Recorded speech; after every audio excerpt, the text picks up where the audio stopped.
तो सबसे पहला सवाल आपसे ये है कि जो मैं इतनी देर से कॉन्टिंजेंसी आर्ग्यूमेंट आपको बता रहा था, ये अकल से ही बता रहा था हजरत, आप ये बताएं कि आप इन्फिनिट रिग्रेस ऑफ कॉजेस को पॉसिबल मानते हैं या नेसेसरी बीइंग के एग्जिस्टेंस को सही समझते हैं, चूंकि दो ही ऑप्शन हो सकता है, आप ये बताएं। देखिए, आपको मैं ईमानदारी से बात करूं, एक तो मैं कॉन्टिजेंसी वर्ड ठीक से समझता हूँ, और इस वक्त भी जो आपने अंग्रेजी के अल्फाज इस्तेमाल किए वो ज़रा थोड़े से मुझे डिफ़िकल्ट और कॉम्प्लिकेटेड लगे, तो आप ज़रा सिंपल ज़बान में सवाल कर सकते हैं। बिल्कुल कर सकता हूँ जी। यूनिवर्स की हर चीज़ कॉन्टिंजेंट होने का मतलब ये है कि वो अपने एग्जिस्टेंस में किसी के ऊपर डिपेंडेड है। जो भी चीज़ डिपेंडेड होगी वो चीज़ इंडिपेंडेंट नहीं हो सकती, तो उसका कोई ना कोई कॉज होगा। तो अब आप क्या समझते हैं कि ये इन्फिनिट रिग्रेस है, यानी कॉज पर कॉज, कॉज पर कॉज, कॉज पर कॉज, और कभी कोई यानी ये एंडलेसली चलता रहा? क्योंकि अगर ऐसा होगा तो हम तो एग्जिस्टेंस में आते ही नहीं, लॉजिकली ये मुत्तफक अलैह चीज़ है, मुत्तफक अलैह अग्रीड अपॉन। ओके, इस पे हमने एग्री किया था कि मुश्किल शब्द आएगा तो अर्थ बताना पड़ेगा। तो इन्फिनिट रिग्रेस तो पॉसिबल नहीं है, तो कहीं ना कहीं आपको रुकना पड़ेगा ऐसे नेसेसरी बीइंग पर। नहीं, कोई ज़रूरत नहीं रुकने की। किसने कहा आप रुकना पड़ेगा? आप रुकते हैं खुदा पे, आप नहीं रुकते। आप कहते हैं वो हमेशा से, जब उस वक्त से है जब वक्त नहीं था। आप कहाँ रुकते हैं कि अब हुआ था वो? आप नहीं कहते। हम क्यों नहीं मान सकते कि यूनिवर्स जो है और बल्कि मल्टीवर्सेस जो है वो हमेशा से हैं, वो बनती है, बिगड़ती है। एक हमारे यहाँ एक चीज़ है ब्लैक होल, वो समेट लेता है वापस, फिर ब्लास्ट होता है, फिर फैल जाता है। और इसमें हमारी तो खैर कोई औकात ही नहीं है इंसान की। एक छोटे से ज़र्रे पे हम 50-60 साल की उम्र रखते हैं, जो करोड़ों अरबों साल की कायनात है उसमें, और पैदा भी नहायत ही बेहुदा वजह से हुए थे। तो इसमें ये सोचना कि इसकी वजूहात और ये क्यों है, ये डिपेंडेंट है, ये हम देख रहे हैं, क्या मालूम। आप सोचिए कि ये जो फैल रही है कायनात, ये कहाँ फैल रही है, ये कहाँ जा रही है, और ये फैल क्यों रही है? अरे बना ली थी तुमने, रुको भैया, काफ़ी है। ये फैल क्यों रही है? ये और कौन सी कायनात जिसे मैं दूरबीन से देखता हूँ तो 2 बिलियन लाइट ईयर पे है, उससे मेरा कोई वास्ता ही नहीं है। 2 बिलियन ईयर यानी अगर मैं 80,000 माइल्स पर सेकेंड से चलूँ तो 20 करोड़ साल में वहाँ पहुँच जाऊँगा। इसकी ज़रूरत क्या थी? ये दुनिया, ये कायनात तो इंसान अशरफुल मखलूक़ात के लिए बनाई गई ना। तो ये सब ये टर्म समझ में नहीं आया, इसमें कोई ख़ास समझने वाली बात थी भी नहीं। ये जो अल्टीमेट कहा यह जाता है कि ये जो पूरी यूनिवर्स है, ये जो दुनिया है, ये इंसान के लिए बनाई गई। अच्छा, ये सब इंसान के लिए। क्यों साहब, सही है ना? बिल्कुल, लेकिन इसका ये मतलब नहीं कि किसी चीज के पीछे रीजन आपको नहीं पता तो रीजन नहीं है, इसे कहते हैं नहीं, मुझे नहीं पता, लेकिन मेरी जिम्मेदारी नहीं है। वो बिल्कुल सही कहा था उसने, बर्टन रसल ने। आपने उसे मजाक में टाल दिया कि भाई आप एक दावा कर रहे हैं, मैं क्यों कहूं कि ये गलत है दावा? आप प्रूफ कीजिए, मेरे पे जिम्मेदारी ही नहीं है, मैंने थोड़ी कहा है। आप प्रूफ कीजिए कि ये सही है। आप आर्ग्यूमेंट ऑफ कॉन्टिजेंसी का जवाब ही नहीं दे रहे हैं। पूछना चाहेंगे? आप सवाल पूछना चाहेंगे मुफ्ती साहब से? क्योंकि ये क्रॉस एग्जामिनेशन का दौर है। आप जैसे पहले बोल रहे थे फेथ को लेके कुछ, मैं ये पूछना चाहूँगा कि खुदा ने जो भी रेवोल्यूशन किए हैं, एक मज़हब के नहीं बहुत से मज़हबों में किए हैं, अलग अलग रेवोल्यूशन है। कहीं कुछ एक बातें हैं, कॉन्ट्रडिक्शन भी है आपस में, कहीं कुछ आप कर सकते हैं, कहीं कुछ नहीं कर सकते। ऐसा नहीं है कि सबकी कोड ऑफ मॉरल एक है। तो ये किस्सा क्या है? अब आप ये देखिए कि मुझे कभी कभी लगता है कि जो फुटबॉल फाइनल होता है, लाखों लोग होते हैं, फिर वो टीवी कवर कर करोड़ों लोग, अगर उसमें खुदा की एक भूमि आवाज़ आ जाती, मैं गॉड हूँ, तो सारे लोग अभी सुन लेते और टीवी पे भी सुन लेते, किस्सा खत्म होता। ये इतनी राजदारी क्या है कि तुम सामने कुछ तो सबूत दे दो हमें सॉलिड। ये कह साहब ये यूनिवर्स कैसे बनी, इससे मसला क्या हल होगा? मैं पूछूंगा आपसे खुदा कैसे बना? क्यों नहीं पूछूंगा कैसे बना? बल्कि वो तो कायनात से कहीं ज़्यादा इंटेलिजेंट है, कायनात से कहीं ज़्यादा कॉम्प्लेक्स। जी वो हमेशा से है। अरे आप कहेंगे मैं मान लूँगा। अच्छा, दोयम वो कादिर मुतलक, यानी कादिर मुतलक का मतलब ओमनीपोटेंट, वो जो चाहे कर सकता है। आपको नौकरी दिलवा सकता है, आपकी अच्छी जगह शादी करवा सकता है, आपके पड़ोसी का मुकदमा हरवा सकता है, आपको जिता सकता है, सब काम करता है। थोड़ा सा माइक क्लोज जी। वो इस दुनिया को चला कैसे रहा है, ये दुनिया कैसे चल रही है, आपको इस पर हैरत नहीं होती? या क़यामत के बाद कभी एक जस्टिस होगा, जब ये बच्चा मर चुका होगा जिसकी धज्जियाँ उड़ गई बम से, इसको इंसाफ मिलेगा तब। अच्छा, अब जवाब दूं? हाँ जी, दीजिए। मैं वही इसीलिए आप की तरफ आ रहा था। सबसे पहले आपने रेवलेशन और स्क्रिप्चर्स की बात की, इस पे मैं बात कर सकता हूं लेकिन आज नहीं करूंगा चूंकि वक्त कम है, कभी और इस पे डिस्कस करेंगे। मैं तैयार हूं उस पे भी बात करने के लिए। ये क्योंकि अभी हमारा से topic- राउंड 2 की भूमिका तय हो रही है। Does God exist round 2? जी चूंकि आज गॉड के एग्जिस्टेंस पे बात है तो मैं उसी के रिलेटेड जो है आपके सवालात को एंटरटेन भी करूंगा और मैं भी पूछूंगा। आपने कहा कि आपने साबित ही नहीं किया, जबकि आर्ग्यूमेंट ऑफ कॉन्टिजेंसी बुनियादी आर्ग्यूमेंट है। आप मुझे कॉन्टिजेंसी का मतलब बताइए, आपका मतलब क्या कॉन्टिजेंसी? कॉन्टिजेंसी का मतलब यह हुआ कि हर वो वजूद जो किसी भी चीज का पाबंद है, हर वो वजूद या हर वो चीज जो अपने एग्जिस्टेंस में किसी भी चीज के पाबंद है और उससे बाउंड है, उसको उसकी जरूरत है, उस पर डिपेंड करती है, तो जाहिर सी बात है कि उसका कोई ना कोई कॉज होता है। ये तो अक्ल की बात है, ये आप रीजनिंग की बात करते हैं, मैं वही कर रहा हूं। दूसरी चीज आपने ये बात कही कि इतने बिलियन लाइट ईयर्स दूर है, उसका मेरा क्या लेना देना। फिर मेरे ख्याल से आपको ये नहीं कहना चाहिए I think therefore I am an atheist. आपको सोचना चाहिए, सिर्फ आप एक लिमिटेड दायरे में रहकर नहीं सोचें बल्कि बाहर निकलकर सोचें। आपने तीसरा सवाल किया, आपने सर, 2-3 सवाल एक साथ किए। ऐसी बातें ना कीजिए, कुछ लोगों को इतराज हो जाएगा आप पे कि आप कुछ भी सोचिए, ये इजाज़त आपको है नहीं, मुझे है।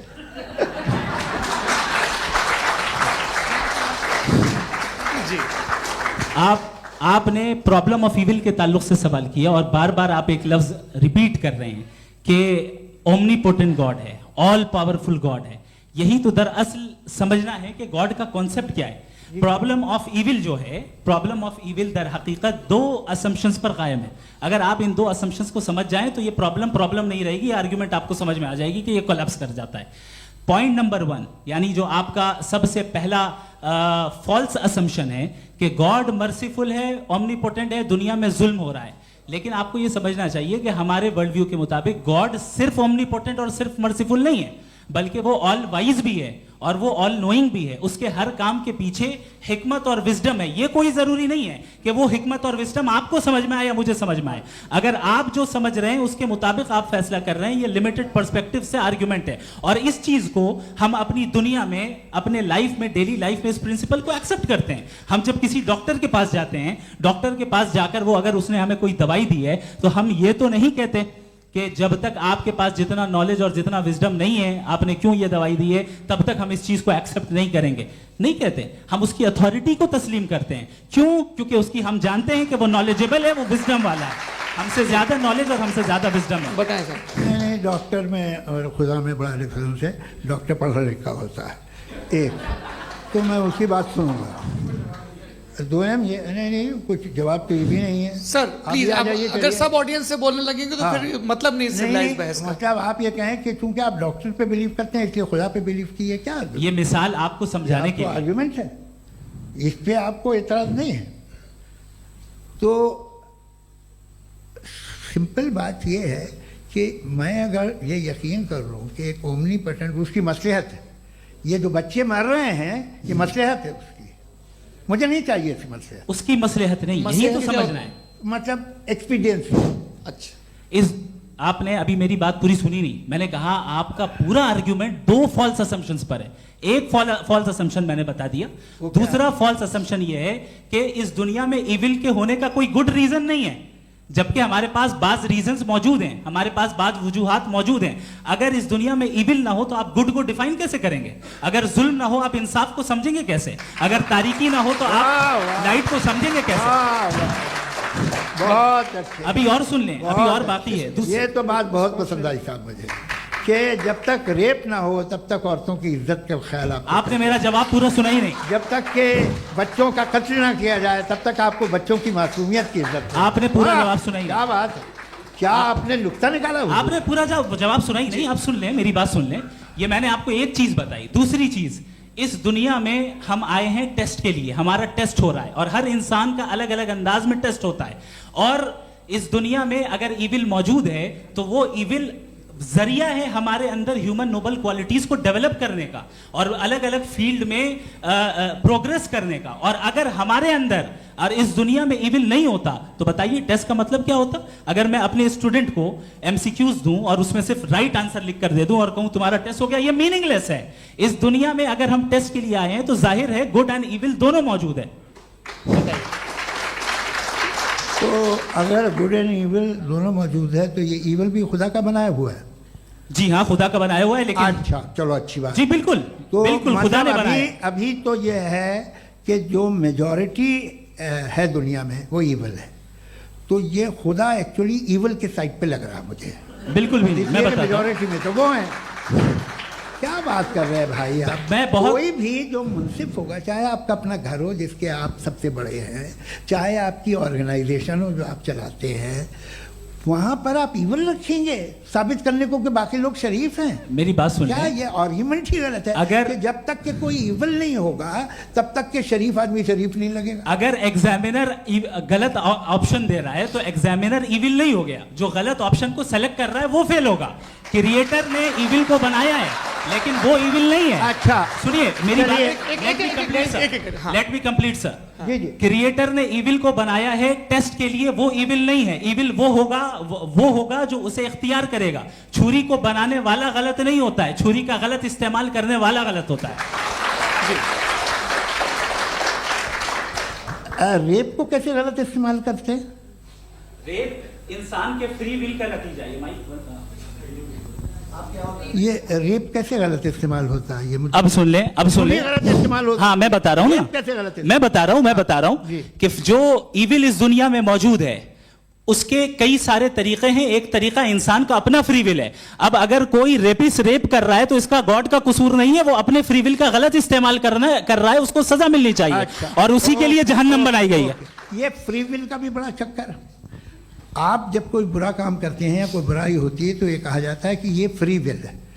7 billion free wills are moving on this planet. 7 billion free will. और एक आदमी अपनी फ्री विल से मुझे कत्ल कर दे तो मैं खुदा की मर्जी से मरा हूँ कि इसकी फ्री विल की वजह से? मेरी मौत खुदा के हाथ है या ये फ्री विल वाले के हाथ है?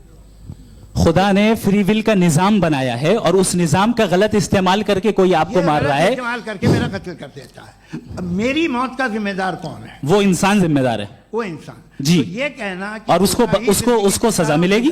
तो अब आप आगे चलिए कि ये तय करना कि अल्लाह ही या खुदा, सॉरी अल्लाह ने, खुदा ही जिंदगी देता है, खुदा ही मौत देता है, ये गलत है। बिल्कुल गलत नहीं है। हाँ नहीं, निजाम उसी ने बनाया फ्री विल का, निजाम मौत और हयात का उसी ने बनाया। You are contradicting yourself. अभी आपने कहा कि एक आदमी ने फ्री विल से आपको मार दिया, इसमें उसे फ्री विल दी गई थी, उसने गलत इस्तेमाल किया। 7 billion free wills are moving on this planet और आप चाह रहे हैं कि मैं सिर्फ खुदा का ध्यान करूं। ये 7 बिलियन फ्री विल्स को मुझे लुक आफ्टर करना पड़ेगा कि नहीं? ये तो तबाहियां कर रही हैं और तबाहियां ज़्यादा हो रही हैं। बिल्कुल। तो अगर आप बताएं अगर खुदा नहीं है फॉर एग्जाम्पल, हाँ। तो आप इविल को कैसे डिसाइड करेंगे? यानी how can you define evil objectively without God? देखिए दुनिया में 2 तरह के जानवर हैं। एक जो अकेले रहते हैं जंगल में और एक जो ग्रुप्स में रहते हैं। ग्रुप में जो भी रहेगा, चाहे वो आपका फाउंडेशन हो, चाहे कोई क्लब हो, चाहे कोई पॉलिटिकल पार्टी हो, चाहे कोई यूनिट हो, उसमें आपको इंटरैक्ट करने के रूल बनाने पड़ेंगे। यानी लोग तय करेंगे। लोग तय करेंगे। अगर लोगों ने यह तय किया कि किसी का रेप करना सही है, आप जस्टिफाई करेंगे? नहीं, आपका फाउंडेशन तो ये हो गया ना कि लोग इविल डिसाइड करेंगे। नहीं, अरे दुनिया में ऐसे ग्रुप्स हैं जो रेप को जायज़ मानते हैं सर्टेन हालात में। मैं डिटेल में नहीं जानूंगा, आप भी जानते हैं। ये जो आईसिस वाले थे इन्होंने क्या किया था, तो उन्होंने क्या किया उसका खुदा से कोई ताल्लुक नहीं है सर। मैंने सिंपल सवाल किया कि इविल को आप डिफाइन करते कैसे हैं? आइए वापस आइए जी। आप साथ में तभी रह सकते हैं जब कुछ आप ऐसे उसूल डेवलप करें जिसमें हर एक का बेसिक तहफ़्फ़ुज़, हर एक का बेसिक राइट हो और हर एक को कोई आराम मिले। यही तरीका है किसी भी ऑर्गेनाइजेशन जिसमें एक से ज़्यादा लोग हैं और वो ऐसे चलती है ज़िंदगी। उसमें अगर आप गड़बड़ करेंगे तो तबाही होगी, नुकसान होगा, बर्बादियाँ आएंगी। और अगर उसमें आप घर ले लीजिए ना, एक हस्बैंड है, एक वाइफ है, बच्चे हैं, वालदा भी हैं, 2 बहनें भी हैं, एक भाई भी है। अब इसमें कोई निज़ाम आपको चाहिए साथ में रहने का, और एक दूसरे पे भरोसा रहे, एक दूसरे के बहीख्वाह हों, एक दूसरे की मदद करें, ऐसी जिंदगी। सर आपकी बात आ गई, आप ये कह रहे हैं कि लोग डिसाइड करेंगे क्या सही है क्या गलत है, यही है मेजॉरिटी डिसाइड करेगी क्या सही है क्या गलत है? अरे भाई बिल्कुल। मेजॉरिटी अगर ये कहे कि नाजी जर्मनी के साथ जिस तरह मेजॉरिटी थी कि जेनोसाइड करना सही है, आप जस्टिफाई करेंगे? उस वक्त आपका ये सवाल सिर्फ उसके बाद क्लोजिंग। हाँ, उस वक्त प्लेनेट पे जो लोग थे, उनमें कितने लोग हिटलर को सही समझते? अच्छा, प्लेनेट की मेजॉरिटी तय करेगी, सोसाइटी की नहीं। प्लेनेट की मेजॉरिटी गॉड के एग्जिस्टेंस को सही मानती है, आप क्यों नहीं मानते? प्लेनेट की ज्यादातर मेजॉरिटी कुछ दूसरे मजहबों के खुदा को मानती है। आप उन्हें क्यों नहीं, आप तो मेजॉरिटी की बात कर रहे हैं। ये क्लोजिंग आप ये कह रहे हैं इविल और गुड को डिसाइड मेजॉरिटी करेगी, मेजॉरिटी जो कर दे वो सही हो जाएगा। क्लोजिंग इसको जैसा आप ही लोगों ने तय किया है उसी फॉर्मेट को फॉलो कर लेते हैं। हाँ भाई, मैंने तो भले लोगों पे एतबार किया और तब मॉडरेशन तय किया। जी, आपके पास 5 मिनट का वक्त है, क्लोजिंग आर्ग्यूमेंट है, उसके बाद हम ऑडियंस से क्वेश्चन आंसर लेंगे जावेद साहब के क्लोजिंग आर्ग्यूमेंट के बाद। ओके, बहुत शुक्रिया जी। हमारा जो टॉपिक है डज गॉड एग्जिस्ट, मैं इस पे इतने एकेडमिक तैयारी करके आया था, मुझे था कि मैंने सोचा था कि कई सारे मैं आर्ग्यूमेंट्स दूंगा, लेकिन वक्त की भी किल्लत और जावेद साहब बार बार इधर उधर चले जा रहे थे तो उसको भी थोड़ा एंटरटेन करना पड़ गया। डज गॉड एग्जिस्ट पे मैं एक ही आर्ग्यूमेंट दे पाया। आर्ग्यूमेंट्स बहुत हैं और डेफिनेटिव आर्ग्यूमेंट्स हैं, और मेरे आर्ग्यूमेंट को किसी एक राउंड में भी इन्होंने एंटरटेन नहीं किया और रेफ्यूट नहीं किया, एक राउंड में भी नहीं, एक राउंड में भी नहीं।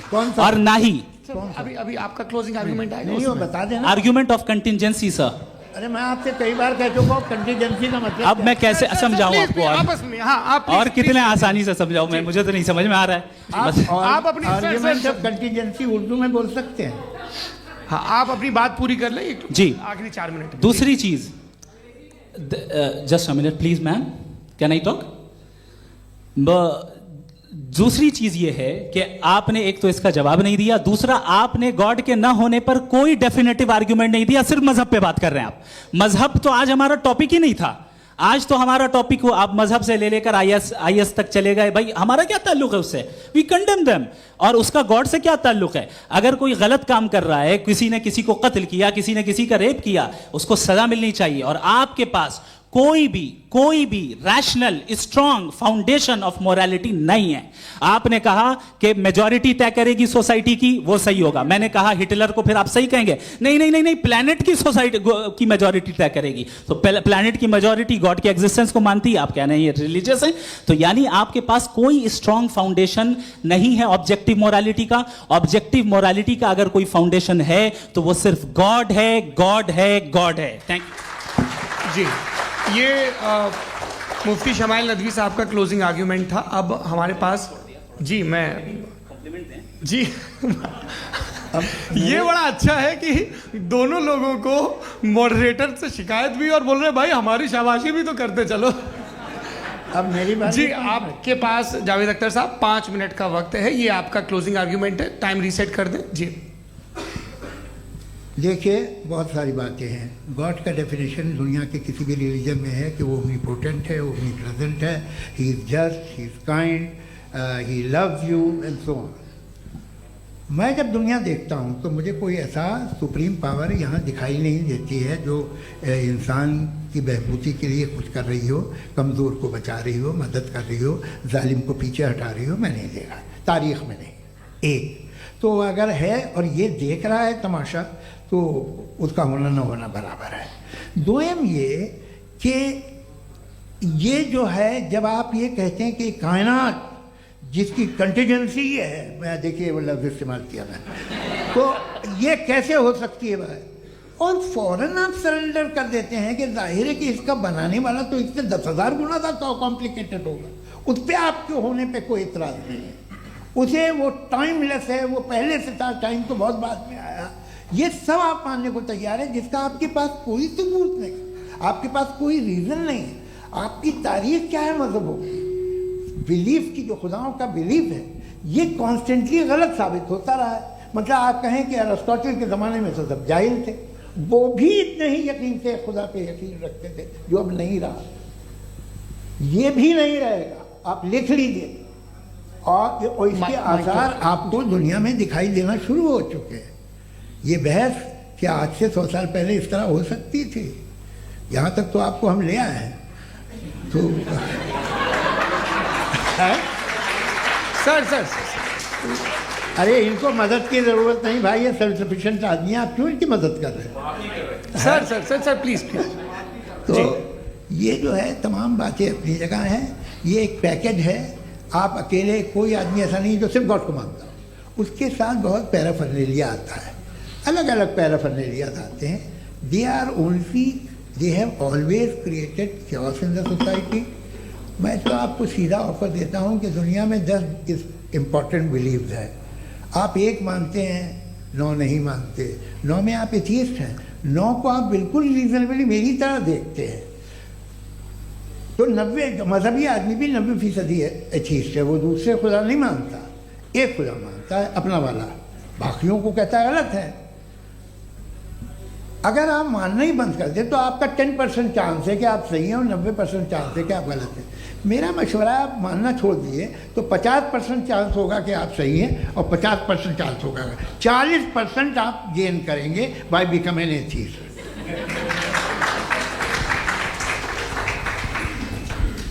ये एक फरसूदा ख्याल है, ये ख़त्म हो रहा है, हो सकता है मेरी ज़िंदगी में ना हो, लेकिन ये हो जाएगा।